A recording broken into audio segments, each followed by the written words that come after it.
Hello बच्चों, today we are going to start our second poem, An Elementary School Classroom in a Slum, written by Stephen Spender.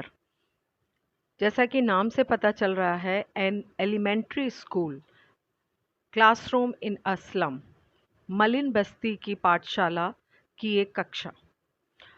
इसमें जो कवि Stephen Spender है, इन्होंने specially यहाँ पर मलिन बस्तियों में रहने वाले जो बच्चे हैं उनकी शिक्षा के प्रति या उनके प्रति गहरी चिंता व्यक्त करते हुए इस कविता को लिखा है। वैसे भी जो स्टीफन स्पेंडर थे वो एक सोशल इनजस्टिस और क्लास स्ट्रगल के ऊपर इनकी बुक्स और इनके एस्से या नॉवेल हुआ करते थे, जिसमें से इनकी कविता भी उसी मुद्दे को लेते हुए है कि किस प्रकार जो स्लम के मलिन बस्ती के बच्चे हैं वो किस प्रकार से शिक्षा प्राप्त करते हैं। क्या वाकई उस शिक्षा का उनके लिए कोई औचित्य है? इस कविता को पढ़कर आपको पता चलेगा कि उनका इस बारे में क्या विचार है। So let's start the poem. Far far from gust waves these children's faces like rootless weeds, the hair torn round their pallor, the tall girl with her weighted down head, the paper seeming boy with rat's eye, the stunned, unlucky hair of twisted bones, reciting a father's gnarled disease, his lesson from his desk at back of the dim class, one unnoted, sweet and young, his eyes live in a dream of squirrel's game in tree room other than this. So here in very first line the poet says, far far from gust wave these children's face. यहाँ पर उन बच्चों के चेहरों की तुलना उन्होंने बिना जड़ों वाली जंगली घास फूस की से की है। जंगली घास फूस क्या होती हैं? जिन्हें कि हिंदी में जड़ वहीन जो खरपतवार होती है, रूटलेस वीड्स। मतलब क्या खरपतवार क्या होते हैं? जब कुछ पौधों के बीच में कुछ इस तरह की जंगली घास उगाती है जो कि उनकी ग्रोथ को रोकती है और जिसे उखाड़ के फेंक दिया जाता है, जिनका कोई भी यूज़ नहीं होता है, दे आर जस्ट यूजलेस। उस रूटलेस वीड्स या खरपतवार से उन बच्चों की तुलना की गई है। फार फार फ्रॉम गट्स वेव्स दीज चिल्ड्रंस फेसेस, उनके चेहरे उस बिना जड़ों वाली जंगली घास फूस की भांति है। Like rootless weeds and their hair torn round their pallor, और उनका जो चेहरा है, उनके जो बाल हैं वो बाल कैसे हैं? बिखरे हुए हैं। And the tall girl with her weighted down head, और एक लंबी लड़की है जिसका कि सर झुका हुआ है। द मतलब झुका हुआ है अर्थात वो बैठी हुई है, सर झुका करके क्लास में पढ़ाई हो रही है, सर झुका के बैठी हुई है। उसको क्या समझ में आ रहा है ये कोई नहीं बता सकता। The paper seeming boy with rat's eyes, कागज जैसे दिखने वाले लड़कों की जो आंखें हैं वो चूहों की आंखों जैसी है। कागज जैसे दिखने वाले का अर्थ यहाँ पर है कि वो पतले दुबले कमज़ोर जो बच्चे हैं उनकी आंखों में कोई चमक नहीं है, और बिल्कुल जैसे चूहे की छोटी छोटी आंखें, उनसे इस तरह का कंपैरिजन वो कर रहे हैं कि कितनी दयनीय उनकी स्थिति है। The stunt unlucky heir of twisted bones reciting a father's gnarled disease, यहाँ पर वो कहते हैं the stern unlucky heir of twisted bones. मतलब कि उन जो अभागे लड़के हैं उनको विरासत में क्या मिला है?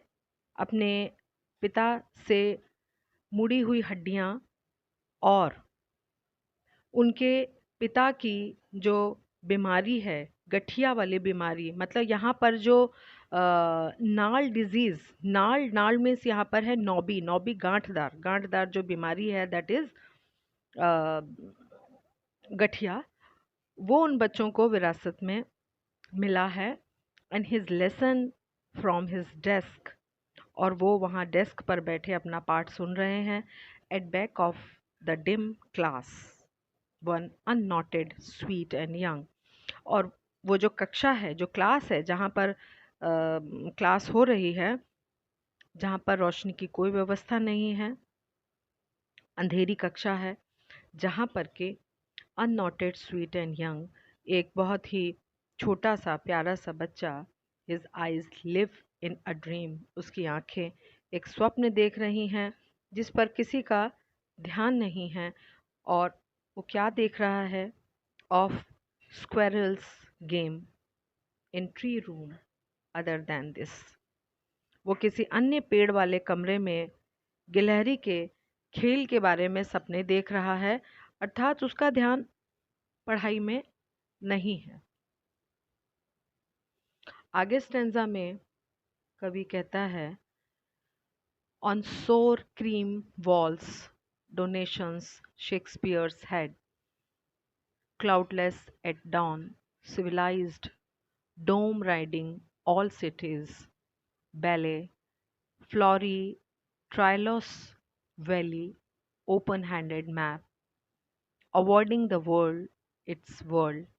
And yet, for these children, these windows, not this map, their world, were all their futures painted with a fog, a narrow street, sealed in with a lead sky, far, far from rivers, caps, and stars of words. इस stanza में वो क्या कह रहे हैं? On सोर cream walls, जो उनके कक्षा की दीवार है वो कैसी है? भद्दी क्रीम कलर की, क्रीम कलर की दीवार है, जो कि जगह जगह जगह जगह उसमें गंदगी है, पैचेस है, और वो गंदी हो रही है। डोनेशंस शेक्सपियर्स हेड, डोनेशन मतलब जो दान में, उपहार में लोगों ने जो कुछ भी वहाँ स्कूल में दिया हुआ है, उसका नाम, जिन लोगों ने इस स्कूल को बनाया है या उस कमरे के लिए कुछ किया है, उनके नाम उस पर छपे हुए हैं। और उसके अलावा cloudless at dawn, civilised dome riding all cities, belled flowery, यहाँ पे टारलेस वैली, यहाँ पर एक वैली की बात की गई है, एक घाटी की बात की गई है। घाटी कौन सी? An Alpine, Alpine province. Alpine province क्या है? ये आल्प्स जो पहाड़ों का प्रदेश है, कहाँ पर? ये ऑस्ट्रियन एक क्षेत्र है, जहाँ पर की ऊंची पहाड़ी पर, पहाड़ों का जो क्षेत्र है जहाँ पर की तमाम प्रकार के पेड़ हैं, उस घाटी की ये बात कर रहे हैं, उस जगह की ये घटना, उस जगह की क्लास की वो राइटर बात कर रहे हैं। Open handed map avoiding the words it's words, तो उसमें वो कहते हैं ओपन हैंडेड, एक मैप है जो उस कमरे में लगा हुआ है। ओपन हैंडेड मैप, एक नक्शा, एक नक्शा उस कमरे में लगा हुआ है, और उसमें संसार की सब अच्छी चीज़ें दिखाई गई हैं, अलग अलग अलग अलग प्रकार के चीज़ें, कि ये नदियां हैं, ये तमाम प्रदेश हैं, ये नक्शे में यही सब कुछ होता है और वही उसमें दर्शाया गया है। We are all their futures painted with a fog, लेकिन इन बच्चों के लिए ये संसार नहीं है, बल्कि उनको जो इस मैप की जो खिड़कियां हैं, उससे ये संसार, ये भविष्य उनको धुंध भरा दिखाई दे रहा है। फॉग, फॉग मीन्स धुंध। फॉग होता है धुंध जिसमें कि चीज़ें क्लियर साफ दिखाई नहीं देती हैं। तो वही कुछ उन बच्चों के साथ है। उनको क्या पढ़ाया जा रहा है, उनके पढ़ाई का क्या माहौल है, वो उस चीज़ को समझ ही नहीं पा रहे हैं। और जब किसी चीज़ को समझ नहीं पाते हैं तो वो चीज़ धुंधली होती है। वही उनके साथ उन्हें ऐसे लग रहा है कि नक्शे में के द्वारा वो कुछ धुंध को देख रहे हैं, उस खिड़कियों के द्वारा कुछ धुंध को देख रहे हैं जो उनकी समझ में कुछ भी नहीं आ रहा है। A narrow street sealed in with a lead sky, far, far from rivers, caps, and stars of words. एक तंग गली है और उन्हें ऐसा लगता है कि जो आकाश से बंद है, ये नदियाँ, द्वीप, सितारे, शब्द, ये सब कुछ उन बच्चों से बहुत दूर हैं, क्योंकि ये सारी चीज़ें उनके वोकैबलरी में हैं ही नहीं, उनके जीवन में, रोज़मर्रा के जीवन में नहीं है, वो नहीं जानते हैं इन चीज़ों को।